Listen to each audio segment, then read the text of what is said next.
કોંગ્રેસના નેતા કરસનદાસ ભાદરકાએ દાવો કર્યો કે રાજ્યભરના 20થી વધુ ખેડૂત સંગઠનો આ યાત્રામાં જોડાયા હોવાનું કોંગ્રેસે જણાવ્યું છે. તો શું છે ખેડૂતોની માંગણીઓ? શા માટે સરકાર સામે કોંગ્રેસે ખેડૂતોના અધિકારો માટે કોંગ્રેસની કિસાન અધિકાર યાત્રા 1111 ટ્રેક્ટર સાથે ગાંધીનગર કૂચ મોરચો ખુલ્યો છે? આવો જાણીએ આ ખાસ અહેવાલમાં. યાત્રાને ગાંધીનગરમાં પ્રવેશ માટે પોલીસ દ્વારા મંજૂરી આપવામાં આવી નથી. તેમણે સરકાર પર નિશાન સાધતા કહ્યું કે ખેડૂતોના પ્રશ્નોથી સરકાર ડરી રહી છે.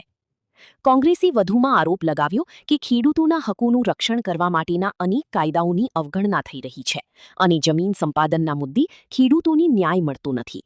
શું કહી છે આવો સાંભળીએ. જે કરશનબાપુ ભાદરકા કોંગ્રેસનો સેવક છું અને તમારા માધ્યમથી મારે એક લોકશાહી પ્રેમી કિસાન ગામડું ખેતી અને ખેડૂત પ્રેમીને કહેવું છે કે આ હડકાઈ સાંઢ જેવી સરકારને નાથવા માટે અત્યારે અમે અહીંયા હજારોની સંખ્યામાં ખેડૂતો અને હજારોની સંખ્યામાં ટ્રેક્ટરો લઈને ગાંધીનગર બાજુ કૂચ કરીશું અને આ બેરી મૂંગી સરકારના કાન ખોલવાના પ્રયત્ન કરીશું કે ગામડાઓની દયાથી, ખેડૂતોની દયાથી વર્ષોથી તમે સત્તા ભોગવી રહ્યા છો. સરકાર ચેતી જાઓ. દેખ, સરકાર તમને યાદ હોવું જોઈએ કે ખેડૂત આજે દેવામાં છે તો એ ક્યાંક ને ક્યાંક તમારી ખરાબ નીતિઓને કારણે છે. ખેડૂતોનું દેવું માફ કરો. અમારી માતુલ્ય જમીનની છાતી ઉપર કંપનીઓને સારું લગાડવા માટે, કોર્પોરેટ જગતને સારું લગાડવા માટે આ સરકારે જે થાંભલા ખોડ્યા છે એનું વળતર જે આપવું જોઈએ એ વળતર નથી આપતા. ભાડું જે આપવું જોઈએ એ ભાડું નથી આપતા.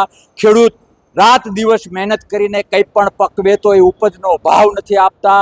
તો આ બધા જ મુદ્દાઓ લઈને અમે આ બેરી મૂંગી સરકારના કાન ખોલવા માટે એક હજારોની સંખ્યામાં આખો પ્રવાહ ટ્રેક્ટરો લઈને ખેડૂત જિંદાબાદ, જય જવાન જય કિસાન સાથે ગાંધીનગર બાજુ કૂચ કરીએ છીએ અને ભરોસો છે અમને અમારી ખેડૂત એકતામાં કે આ બેરી મૂંગી સરકાર સમજશે.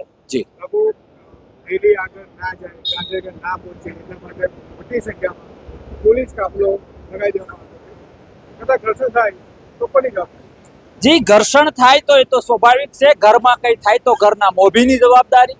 એમ ગુજરાતમાં હક માટે, લોકશાહીમાં હક માટે લડવું એ બંધારણીય હક છે અને ડરપોક સરકાર ડરને લીધે કદાચ તંત્રનો મિસયુઝ કરીને, પોલીસ તંત્રનો મિસયુઝ કરીને રોકશે તો એ હળાહળ પરોક્ષ નહીં, પ્રત્યક્ષ રીતે ભાજપની ગુજરાત સરકારની નબળાઈ હશે.